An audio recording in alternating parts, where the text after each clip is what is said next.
Hi, and welcome to the inoculation. My name's Eva von Schaper, and today we're going to talk about disinformation in audio spaces, both on social audio and in podcasts. Hi, I'm Valerie Wirtschafter. Welcome to the show.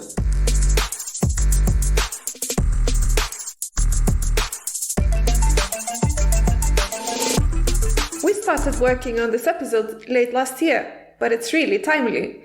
The day we recorded this episode, the musician Neil Young said he was removing his songs from the music streaming service Spotify. And by the way, if you haven't followed the story, I'm dropping a link in the show notes. So yeah, podcasts. Well, yes, he threatened to remove it in protest to the streaming service hosting Joe Rogan's podcast, which has contained anti-vaccine disinformation. Spotify, which has a $100 million deal with Rogan, refused, citing their content removal policy. Wow, so there is disinformation in podcasts. But what about social audio? What is it exactly? Well, for example, we know that social media in general are websites and apps that focus on communication, community-based input, interaction, content sharing, collaboration. So like Facebook, Instagram, and Twitter. Right, those are the big ones.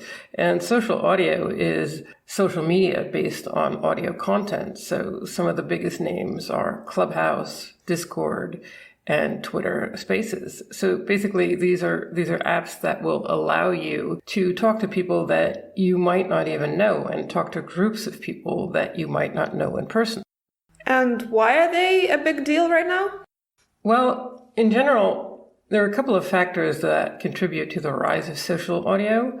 We've seen an explosion of smart speakers, and I think after 2 years of Zoom meetings, we're tired of Zoom meetings, and we're tired of having to be present all the time. And social audio offers the privacy video meetings don't, but it does let us connect in a more human way than text messages, for example. So it's like they're trying to recreate that cozy midnight radio call-in feeling, right? What is so bad about connection? Well, like other social media we've seen, social audio is also a space that's rife with disinformation, and what's worse, it's disinformation that's harder to keep track of than disinformation that we find on traditional social media such as Facebook or Instagram. Why? Well, it's a lot harder to monitor audio just because, for example, it's a lot harder to search for keywords linked to disinformation.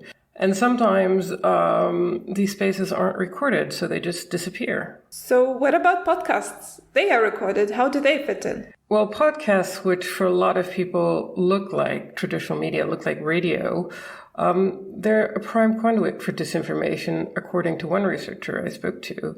They seem to be largely missing from the debate about disinformation, and we'll hear from her later.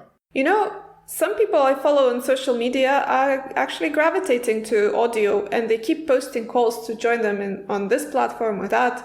There are so many of them.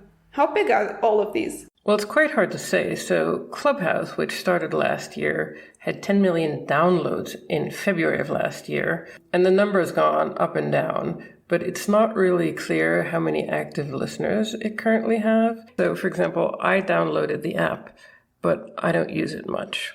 And Twitter has not really released listener numbers, but the site itself has close to 200 million active users. But it's not only this number that makes it potentially more dangerous to spreading disinformation. Why is that? Why would one platform be more dangerous? Well, to find out, I talked to W.F. Thomas, who's a researcher at the Georgia Institute of Technology.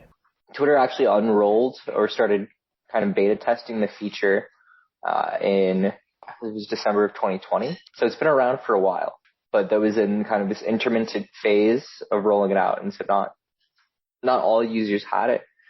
I first noticed that this was an issue right around just before Thanksgiving, so towards the end of November, which is when Twitter rolled this feature out to a much larger degree and unrolled it out to nearly every user. And the other thing they did was they made a design feature in updating the app on this mobile app for smartphones, where they made a specific tab for spaces that put it right in the middle next to the search button, in between the search and the notifications button. And they made the button for Spaces bigger than all the other ones. So really driving users to use Spaces. And they additionally create a design feature that is opt out, but that where someone is a listener or is a speaker in one of these spaces, it will appear at the top of their followers' feeds. And during his research, Thomas saw how Twitter Spaces could unfold. The first time I realized this was going to be a problem, it was actually, I'm a misinformation researcher, and I follow a lot of other misinformation researchers on Twitter.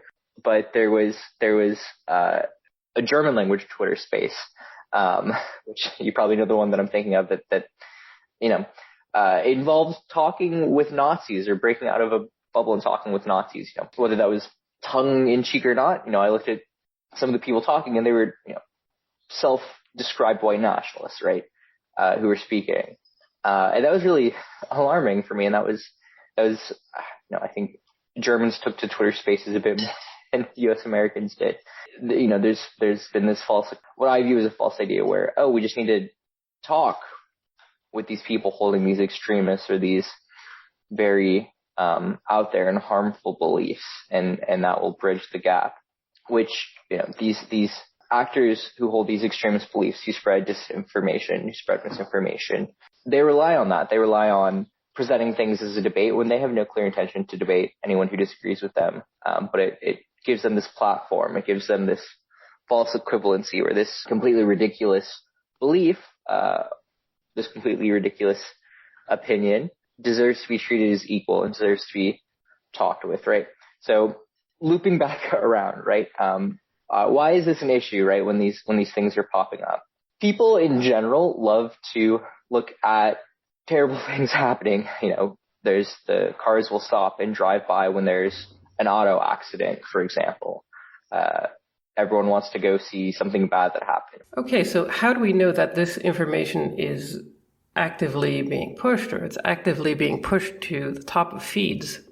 The algorithm favors this outrage content, right? As we were talking about before. So it's not, someone at Twitter is pushing a button and says, let me send out this extremist content.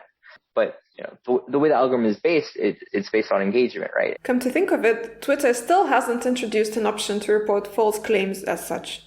But does he think Twitter Spaces are more dangerous than Clubhouse? Well, let's listen in to what he told me. Yeah, so with Clubhouse, which was a similar app for this audio rooms, Clubhouse was this invite-only app, which kind of presented itself as being this very exclusive I think of it as being very exclusive, high-class thing, or at least that's what they were going for, right? Twitter already has this, massive X number of users on it, who are all getting pushed in with those spaces as well. So you have all these people just colliding with each other in the spaces, right? And that's one of the things I noticed, right? Where you would have, one of the huge spaces that really alarmed me, was a spaces run by a bunch of people who have, Pepe the Frog or drawings of Pepe as their picture, which is this ironic comic figure in the far right. And then I asked them if there has been any advance in moderating these spaces. The only feasible way that I can think of, I'm not super familiar with all the technology, right, is having manpower, human power, to listen to these spaces, right, and to say, I have no idea what Twitter's moderation looks like. If someone reports a space, does it suddenly pop up for a human person to go and listen to it and say, I don't think this violates the terms of service, right? Which also seems very arbitrary to me as well. Until the technology gets there, that's the only feasible way, right? According to the Washington Post, Twitter, like Facebook and YouTube, has built extensive tools in recent years to spot slurs, deepfakes, bots, and disinformation networks. And the company also has moderators that read posts and enforce rules. But it does not have the same kind of moderation in Twitter Spaces yet. So, okay, social audio has a problem. But what about podcasts? They have been around for so much longer, so tools to control disinformation on them should be much better, or am I wrong? What did you learn about disinformation in podcasts? I talked to Valerie Wirtschafter, who's a senior data analyst in the Artificial Intelligence and Emerging Technologies Initiative at the Brookings Institution. And the thing about podcasts is that they're not really viewed in the same threat category as other social audio. And it's, the podcasting space has been seen as less of a problem with respect to the spread of misinformation because it's more difficult for content from a podcast to travel rapidly across the information ecosystem and go viral. What do you mean? Well, basically that sharing or commenting on podcasts is a lot harder, if not impossible. But what Wirtschafter told me was that this might not really be the right way to view podcasts because, they're building an intimate relationship between the podcaster and their audience. And it might mean that their audience may be more likely to believe untruths. Like when they listen to a podcast while jogging and they won't stop and fact check something suspicious, right? And what else? Well, I think one other thing that Wirtschafter told me, and I think this is very interesting, is that podcasts may seem to be too elite to be used as vehicles for disinformation. So shows such as Serial or This American Life are seen as something that appeal to only a small slice of the population. But, the reality is that podcast ad revenue is expected to hit $1 billion this year. And I think there are over 2 million shows that are available. Oh, and did Valerie Wirtschafter tell you how she came to research podcasts? Yeah, she did. And it's quite interesting because I think there's not a lot of other people working in this space. And here's what she told me. I think I saw a tweet. Somebody was talking about Joe Rogan, obviously. And I was like, holy cow, this is like the worst possible storm in terms of places where misinformation, disinformation, whatever intent you want to assign to it, where it could spread. And so that really got me down the rabbit hole of one, figuring out the audio question, and two, trying to really map this space that is so rife for the sharing of false content, but so unchecked and so off the radar. And that's really, I think, where it began. Wirtschafter used data-driven research methods to see how much disinformation could be found in podcasts. At first, looking at 8,000 episodes of popular political podcasts. Here's a bit more of what she told me. And I've since expanded that to 25,000 episodes. And so the main analysis, which is still a work in progress, but hopefully we're going to be moving pretty quick on it, is a 25,000 episode assessment. And so part of that comes from captions. So if a podcast put their episodes simultaneously on YouTube, because a lot of podcasts, not a lot, but some podcasters will make playlists of their series on YouTube. We're able to grab those captions through YouTube, which is nice because it's free. And then when they don't do that, that involves, downloading the MP3 files from their RSS feeds. So basically a scraper to crawl every RSS feed in our list. And then using effectively like speech-to-text methods to auto-transcribe. She told me that the false content spans a wide range of topics in U.S. politics, immigration, elections, abortion, just a whole wide range. And to make sure she found all of it, she developed a couple of strategies. There's a few strategies. So in the sort of text is data space, I'm not going to read 25,000 transcripts either. I think that I would be, 75 years old by the time I finish that.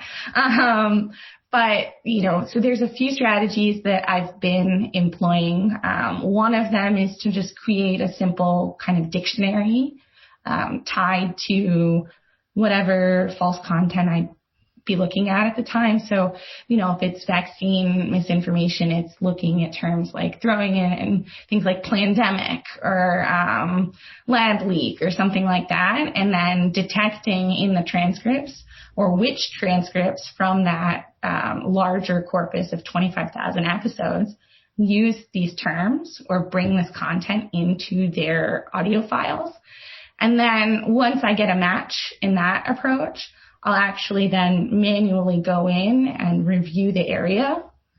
So not the full transcript per se, but the, minute or two before, minute or two after, where they're using that word that triggered a match And then if it's a false positive, I remove it. And if it's a real positive, then it stays. So that's one approach with kind of known lies, known terms, known things that might be very commonly shared across, where this type of information is being spread.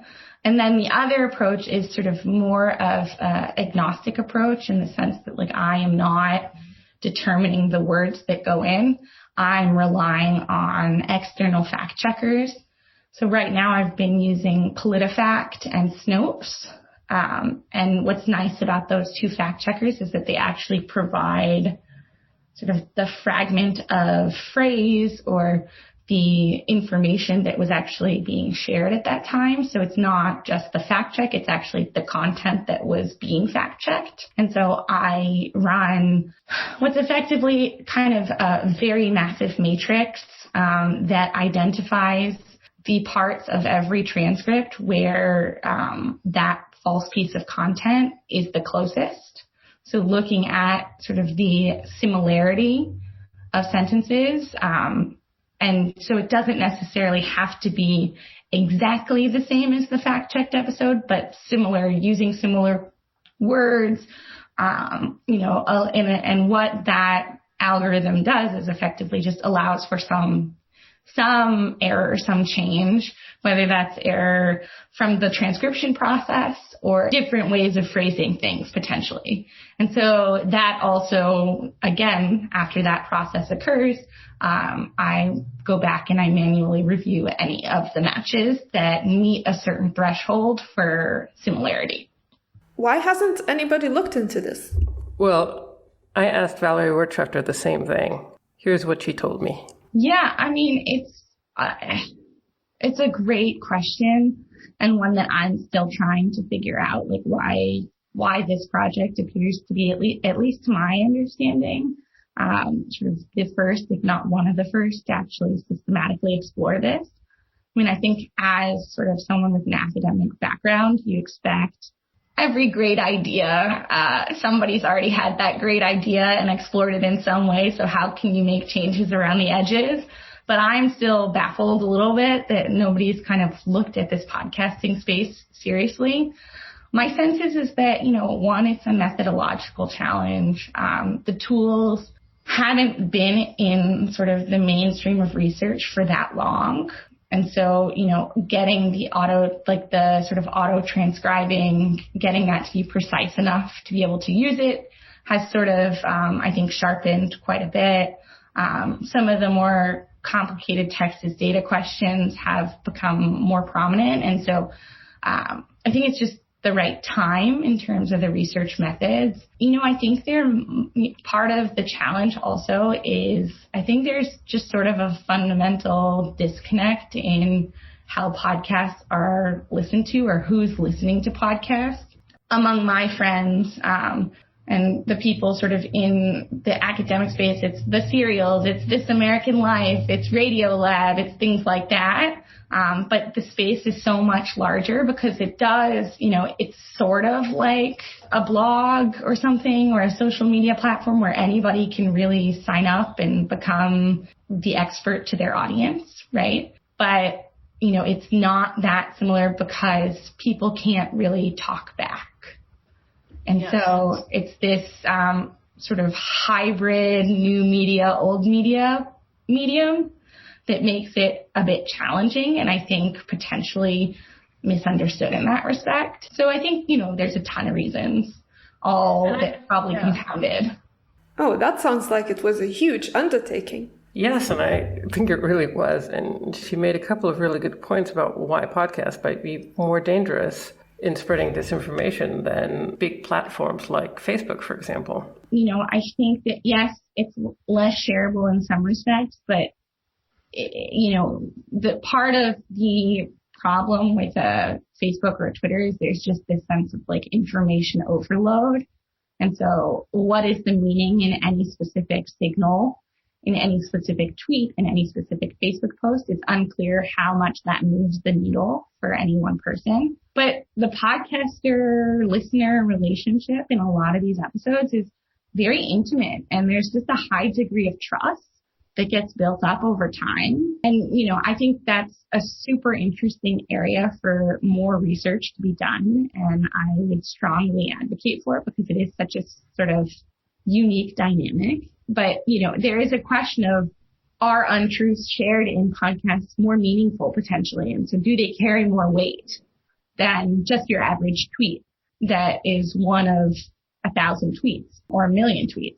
And so that I think is an interesting discussion to be had, and, something that might give more weight to podcasts as a real challenge in this space. And I should also add, that podcasts have a huge audience in their own right. I'm not looking at sort of smaller players. I'm looking at people with millions of Twitter followers. And so if they have an episode, they probably tweet about that episode. They probably share it on Facebook, things like that. There is that element as well. But, in terms of sort of the way that podcasting is laid out, it does represent a really huge challenge in terms of this sort of moderation space, because there isn't really one central authority.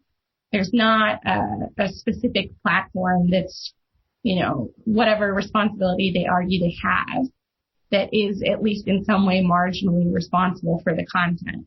You could argue various ways, Spotify's approach is very different from Apple's approach to the way that it handles podcasts. And Spotify might be a little bit more of a platform in that regard because they directly host the episode. And so that is a huge challenge that I think will need to be rethought in a lot of ways. That's surely a lot for tech companies to think about. It sure is.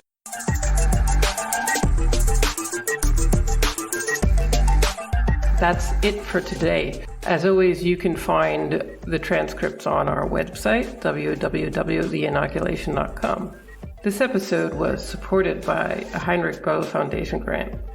You can subscribe to our newsletter and to the show on Apple Podcasts, Audible, Google Podcasts, Spotify, or any other platform of your choice.